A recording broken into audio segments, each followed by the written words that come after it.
सुप्रभात बच्चों। अब तक हम लोगों ने ज्ञान सागर का पाठ 3 1 2 3 समाप्त किया। अभ्यास में हम लोगों ने अभ्यास 1 हम पंछी उन्मुक्त गगन के, इसका अभ्यास हम लोगों ने किया था, परंतु आप लोगों की ओर से ही पुस्तक नहीं है। इस तरह का बहुत सारा प्रश्न आप लोगों की ओर से आया और कुछ बच्चों ने पुरानी किताबों को ही मुझे वो होमवर्क के रूप में करके दिखा दिए। इसलिए बीच में मैंने अभ्यास 1 का करवाते हुए फिर मैं छोड़ दी थी। अब आशा है कि पुस्तक अब मिल रही है और आप लोगों को समय दिया गया था और आप लोगों ने पुस्तक ले लिया होगा। इसलिए बेटा आज हम लोग अभ्यास सागर का आगे जो है वो करेंगे, ठीक है। तो जैसा कि अभ्यास 1 में अनुस्वार, अनुनासिक, र के विभिन्न रूप, नुक्ता और पठित काव्यांश, ये टॉपिक पे हम लोगों ने विचार किया था और करते हुए हम लोग ये पृष्ठ संख्या 6 में 12 तक कर लिए थे। अब आइए आगे एक जो रहा था वो 13, जो कि विचार करने योग्य है। इसमें बेटा ये अनुच्छेद लेखन है, ठीक है। तो अनुच्छेद लेखन, अनुच्छेद जैसा कि पैराग्राफ अंग्रेजी में भी करते हो, हिंदी में भी, तो ये अनुच्छेद निबंध से अलग होता है और इस पे हमें कुछ पहले विचार कर लेना चाहिए कि अनुच्छेद होता क्या है। कुछ बच्चे इसमें अनुच्छेद और निबंध में अंतर ना समझकर और उस ढंग से उसको लिख लेते हैं, लेकिन ये मद्देनजर ध्यान देने वाली बात है कि निबंध और अनुच्छेद में अंतर होता है। तो अनुच्छेद लेखन से पहले कुछ केंद्र बिंदुओं पे हम लोग विचार कर लें कि अनुच्छेद क्या है। संक्षेप में कहा जा सकता है कि अनुच्छेद लिखते समय निम्नलिखित बातें ध्यान रखनी चाहिए, जो कि मैंने कुछ कसौटियों में कुछ केंद्र बिंदुओं को इंगित करते हुए आप लोगों के समक्ष प्रस्तुत करने की कोशिश की हूँ, ठीक है। पहला, आकार सीमित हो, लगभग 80 से 100 शब्द। अब ये पहले टॉपिक से, ये पहले पॉइंट से ही समझ में आ रहा है कि अनुच्छेद निबंध की तरह बृहत नहीं होता है, ठीक है। 80 से 100 शब्द, ये समझ रहे हो, एक अनुच्छेद इसके लिए काफी है।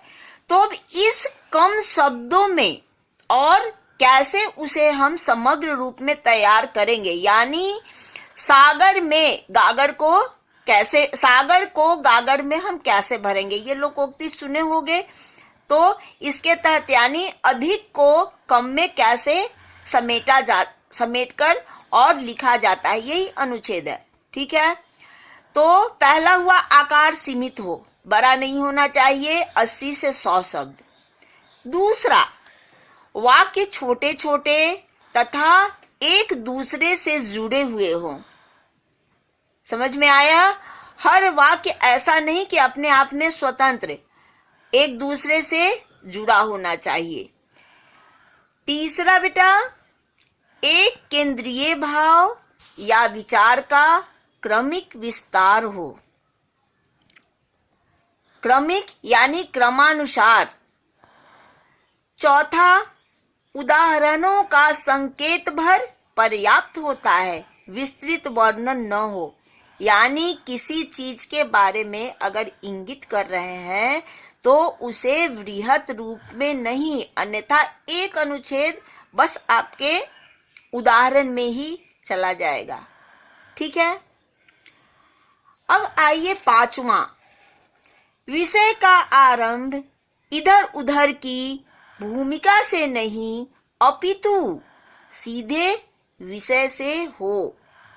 ठीक है, भूमिका जिसको कि इंट्रोडक्शन और अथवा परिचय कहते हैं। तो बहुत समय या समय अर्थात बहुत वाक्यों को इसमें बर्बाद नहीं करना चाहिए, सीधे विषय वस्तु पे आना चाहिए। नंबर 6, विषय का फैलाव करने की बजाय उसका विकास आवश्यक है, अर्थात अनुच्छेद वट वृक्ष के समान टहनीदार न होकर तने के समान इकहरा और ठोस होता है। समझ में आ गई ये वाक्य?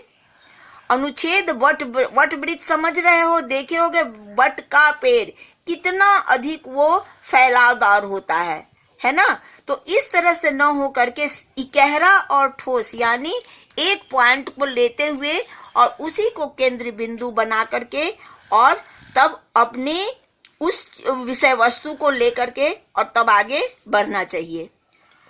नंबर 7, भाषा सरल, स्पष्ट तथा उसमें विषयानुरूप सहजता तथा प्रवाह हो। अब ये इन बातों को मद्देनजर हमें ध्यान में रखना होगा। भाषा सरल, सीधी तरह, स्पष्ट जो कि पता चल जाए, और उसमें विषयानुरूप सहजता और प्रवाह यानी जो टॉपिक दिया गया है उसी पे दिमाग केंद्रित करके और तब उसको लेकर के ही आगे बढ़ते जाना चाहिए। ठीक है। अब 8वां, अलंकारिकता तथा अनावश्यक शब्द प्रयोग न हो। अलंकारिकता, अलंकार आप लोग समझोगे, आंशिक रूप में आप लोगों ने इसको 7th क्लास 7th में पढ़ा होगा, जिसमें कि अलंकार और सिर्फ अनुप्रास अलंकार की चर्चा इस हुई थी। अब इसमें हम लोगों को आगे ये बात की चीज है, सिलेबस के अनुसार फिर अलंकार आप लोगों को कुछ अलंकार इसमें पढ़े, यानी अलंकारिक भाषा में और अनावश्यक शब्द प्रयोग बेवजह का इसमें अनुच्छेद में नहीं होना चाहिए। ठीक है। अब 9वां, रोचकता अनुच्छेद लेखन की अनिवार्य विशेषता है। इस चीज को केंद्र बिंदु में रखना अति आवश्यक है। समझ में आया कि रोचकता यानी पढ़ने के बाद वो समझ में आ जाए आगे क्या है, आगे क्या है ना। तो रोचकता जो है ये बहुत ही महत्वपूर्ण चीज है। ठीक है। और अब आपका 10वां, अनुच्छेद के अंत में निष्कर्ष समझ में आ जाना चाहिए।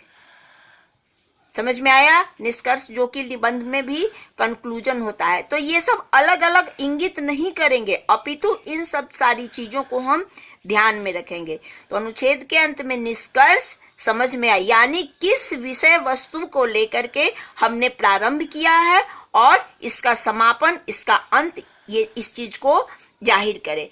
विषय खुलकर स्पष्ट हो जाना चाहिए। ठीक है। अब उसके बाद एक चीज बेटा, ये 11 इसलिए इंगित की हूं कि आगे ये बताने के बाद फिर इसकी चर्चा करूंगी, क्योंकि अब जो अनुच्छेद लेखन या तो सीधे टॉपिक दे देता है या कहीं कहीं होता है कि संकेत बिंदु को भी इंगित करता है। तो जो सीधे आ जाए तो आप जो बाकी जो 10 पॉइंट बताई हूं उसको ध्यान में रखते हुए तब आप अनुच्छेद लेखन कीजिएगा। और 11 इसलिए कि जैसा कि आगे मैं बताऊंगी, यदि अनुच्छेद लेखन के लिए संकेत बिंदु दिए गए हों तो पहले उन बिंदुओं को समझना चाहिए और उन्हीं बिंदुओं के आधार पर विषय का क्रम तैयार करना चाहिए। समझ में आया? तो मैं बताई कि कहीं डायरेक्ट सीधी तरह से वो विषय वो टॉपिक दिया रहता है और कहीं होता है कि वो संकेत बिंदु की तरह वो संकेत बिंदु को इंगित करते किया रहता है और उन्हीं संकेत बिंदुओं को समेटते हुए और तब हमें अनुच्छेद तैयार करना होता है। चलिए अब आप लोगों का क्या है, कई बार मनुष्य जीवन का लक्ष्य निर्धारित करने के साथ साथ किसी को अपना आदर्श भी मानता है, जिसके का आदर्शों एवं सिद्धांतों से प्रेरित होकर वह उसके जैसा बनना चाहता है। दिए गए संकेत बिंदुओं के आधार पर आदर्श प्रेरक व्यक्ति, ये आपका टॉपिक है, आदर्श अथवा प्रेरक व्यक्ति पर 80 से 100 शब्दों में अनुच्छेद लिखिए। देखिए बात ये आ गई ना, आदर्श जो कि होता है आइडियल, हर किसी के जीवन में एम जो आप लोग अपने आप से सोचिएगा कि अगर कोई लक्ष्य निर्धारित करता है तो प्रेरक व्यक्ति यानी जिससे हमें प्रेरणा मिले, तो वैसा कोई आपके जीवन में जीवन में जो आपने एम निर्धारित किया है, लक्ष्य निर्धारित किया है, किससे प्रेरित होकर के, कौन सा वो आदर्श व्यक्ति है। तो ये कोई जरूरी नहीं है कि हर किसी के लिए कोई महान व्यक्ति ही हो, वो माता पिता, गुरुजन, ये परिवार में कोई हो, आस पड़ोस के लोग हो, समाज का, मतलब कहीं से भी कोई ऐसा व्यक्ति होता है जिससे कि हर कोई प्रेरित होता है। तो ये आपके प्रेरणा का स्रोत कौन है, किससे आपने प्रेरणा पाया, उस आदर्श व्यक्ति के बारे में आप और क्या क्या बनना चाहते हैं, लक्ष्य को निर्धारित करके और तब इसके बारे में लिखिएगा। अब यहाँ देखिए ये संकेत बिंदु आपका दिया हुआ है, प्रस्तावना जिसको कि भूमिका परिचय के रूप में जानते हैं, आदर्श व्यक्ति का नाम जिससे आपने प्रेरणा पाया, आचार व व्यवहार उस प्रेरक व्यक्ति का, ठीक है, उपलब्धियां, उनके जीवन की उपसंहार जो कि लास्ट कंक्लूजन होता है। तो इन 5 1 2 3 4 5 इन 5 बिंदुओं को, संकेत बिंदुओं को समेटते हुए और तब ये आप अपना अनुच्छेद तैयार कीजिएगा। चलिए अब ये अभ्यास 1 आपका समाप्त हुआ, फिर हम अब अभ्यास 2 पे आगे हम बढ़ते हैं। बोले अभ्यास 2 क्या है टॉपिक? तत्सम तद्भव, विराम चिन्ह और पठित गद्यांश। ठीक है, तत्सम तद्भव, विराम चिन्ह और पठित गद्यांश। पिछले अभ्यास 1 में काव्यांश था, अब ये अपठित गद्यांश, गद्य का अंश। चलिए तो ये पहले टॉपिक से शुरू करते हैं। क्या है? तत्सम तद्भव। तत्सम तद्भव के बारे में आप लोगों को पिछली कक्षा से ही, अर्थात 5th 6th से ही आपको जानकारी मिलती गई है और 7th में भी आप लोगों ने किया है। समझ में आया? तो ये तत्सम तद्भव क्या है? ये वाक्य भेद है, जैसा कि आप लोगों को याद होना चाहिए कि यह उत्पत्ति के आधार पर शब्द भेद है। 4 है, तत्सम, तद्भव, देशज, आगत, जिसको कि विदेशज भी कहते हैं। ठीक है, तो यहाँ तत्सम तद्भव के बारे में इस अभ्यास में जानकारी हम लोगों को लेना है, करना है। तो ये तत्सम क्या है? जो शब्द संस्कृत भाषा से हिंदी में बिना किसी परिवर्तन के लिए गए हैं वे तत्सम शब्द कहलाते हैं, अर्थात संस्कृत का रूप ही। और ऐसे भी बेटा एक चीज आप लोगों को ये जानकारी में होनी चाहिए कि हमारी हिंदी की जननी ही है संस्कृत, और यानी या यूं कहें कि संस्कृत का परिवर्तित रूप हमारा हिंदी है। ठीक है, तो अभी भी ये संस्कृत के कुछ शब्द जो हैं, जो एज इट इज, यथावत हमारे हिंदी में प्रयोग में आते हैं। तो जो शब्द संस्कृत भाषा से हिंदी में बिना किसी परिवर्तन के लिए गए हैं वे तत्सम शब्द कहलाते हैं। जैसे अग्नि, रात्रि, क्षेत्र वगैरह वगैरह। अग्नि का तद्भव वो परिवर्तित। अब चलिए ये तद्भव क्या है? तो ये तद्भव है जो शब्द रूप बदलने के बाद क्या संस्कृत से हिंदी में आए वे तद्भव कहलाते हैं। ठीक है ना। जैसा कि तत्सम का उदाहरण बताए, अग्नि, रात्रि, क्षेत्र, तो यही वो परिवर्तित होकर के तद्भव में अग्नि तत्सम, उसका परिवर्तित आग तद्भव, रात्रि तत्सम, उसका परिवर्तित रात तद्भव, क्षेत्र तत्सम, उसका परिवर्तित खेत। ठीक है, अब समझ में आ गई कि ये तत्सम तद्भव है क्या। अब आइए इसमें हम अभ्यास पे विचार करते हैं। अभ्यास 1 में ये जो एक एक वाक्य के रूप में दिया गया है उसको ध्यान से पढ़ना है और उसके बाद तब नीचे जो पूछा जा रहा है उस पे हम विचार करेंगे। क, उसने दुख और आश्चर्य से पूछा, मेरा क्या दोष है। ख, मनुष्य अपने कर्मों से महान बनता है। ग, दरबारियों की आंखों में चमक आ गई। घ, ईरान के किसी गांव में एक चरवाहा रहता था। अंग, दरबारी शाह के कान भरने लगे। इस प्रकार हम लोगों ने 5 वाक्य देखा। अब करना क्या है, अब इन वाक्यों में मोटे काले शब्दों को दी गई श्रेणियों में विभाजित करके लिखिए। आप लोग देख रहे होंगे कि इस वाक्य के अंतर्गत कुछ शब्दों को डार्क करके यानी मोटे काले शब्दों में लिखा गया है। वो कौन कौन सा शब्द है और श्रेणी में लिखना है। अब ये श्रेणी कौन सा है, तत्सम और तद्भव। ठीक है, तो ये काले शब्द कौन कौन है, दुख, आश्चर्य, दोष, कर्मों, आंखों, गांव, कान, है ना।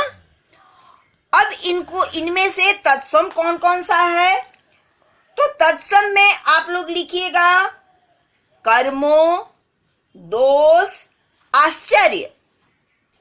ठीक है, तद्भव में होगा गांव, कान, आंखों, दुख। हो गया। अब आइए दूसरा, निम्नलिखित शब्द समूहों में तत्सम शब्दों पर घेरा लगाइए। इसमें तत्सम कौन कौन सा है, ये जो शब्द है उस पे हमें घेरा लगाना अर्थात गोल करना है। क में क्या क्या है, मयूर, मैना, बुलबुल, कौवा। इसमें तत्सम कौन है, संस्कृत का रूप मयूर। ठीक है, मयूर जैसा कि तद्भव उसका होता है मोर, है ना। अब ख, रात, जिह्वा, आग, चांद। इसमें तत्सम जिह्वा जिसका तद्भव होता है जीभ। गो, काम, पैर, हाथ, सूर्य। इसमें तत्सम हो गया सूर्य जिसका कि आप जानते ही हैं सूरज।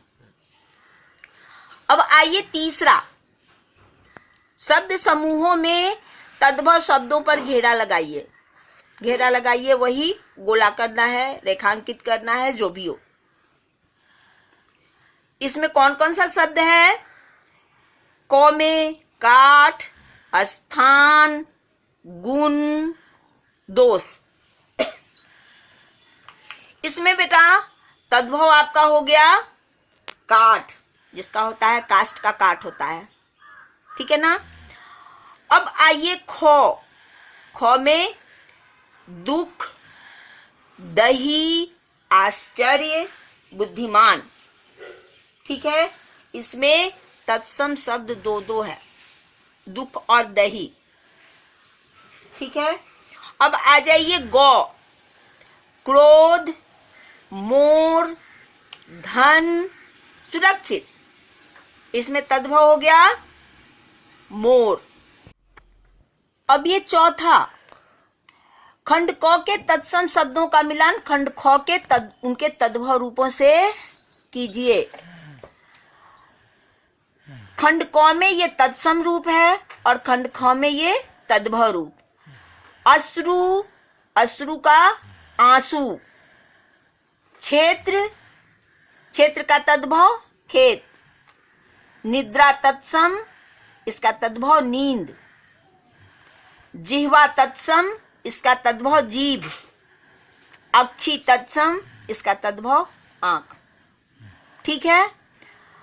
अब उसके बाद आइए पांचवा, इसमें उचित शब्दों द्वारा ये तत्सम तद्भव या जो भी इस कोष्टक में दिया गया है और इसमें से शब्द आपको लिख करके पूरा करना है। क, मेरे पांव में क्या होगा? कंटक या कांटा। क्या होगा बच्चों? कांटा चुभ गया। ठीक है। पेड़ के गिर गए, पत्र या पत्ते, पत्ते। वे कल क्या होगा? घर प्रवेश या गृह प्रवेश, गृह प्रवेश। घ में रावण के 10 या 10, ये दंत श या तालाब्य श। क्या होगा यहां? संख्या वाला 10, 10 सिर, सिर यानी तो ये 10 होगा, संख्या 10 दंतेश। भगवान को दुग्ध स्नान करवाओ या दूध स्नान। क्या होगा? दुग्ध स्नान करवाओ। ठीक है। अब चलिए गृह कार्य के रूप में आप लोग ये अभ्यास की पुस्तक का जो पिक्चर भेज देते हैं, ऐसा नहीं करना है बेटा। कुछ शब्दों को मैं दे रही हूं, इसका आप लोग जो भी हो कॉपी में करके और तब ये होमवर्क के रूप में आप लोग हमें दीजिएगा। आप लोग चालाकी करते हैं, पुरानी पुस्तक या जो भी हो और उसका पिक्चर आप मेरे पास भेज दिए थे, पिछली बार किए थे ना कुछ बच्चे। मैं सबको नहीं कह रही हूं, लेकिन अधिकांश बच्चों ने यही किया था। इसलिए बेटा गृह कार्य के रूप में जो कुछ शब्द मैं तत्सम का दे रही हूं उसका तद्भव लिखना है और जो तद्भव का दे रही हूं उसका तत्सम रूप आपको लिख करके और तब देना है। समझ में आया? और ये आप कॉपी में करके फेयर जो भी लिखिएगा वो फेयर कॉपी में लिखिएगा। तो पहला, निम्नलिखित शब्दों के आप तत्सम रूप लिखिए। शब्द है आपका नींद, आंसू, खेत, आंख, जीभ। दूसरा है निम्नलिखित शब्दों के तद्भव रूप लिखें। तत्सम रूप है उष्ट्र, हस्ती, हस्त, मयूर, कूप। इन 5 शब्दों का आप तद्भव रूप लिखिएगा। 5 तत्सम, 5 तद्भव। धन्यवाद बच्चों।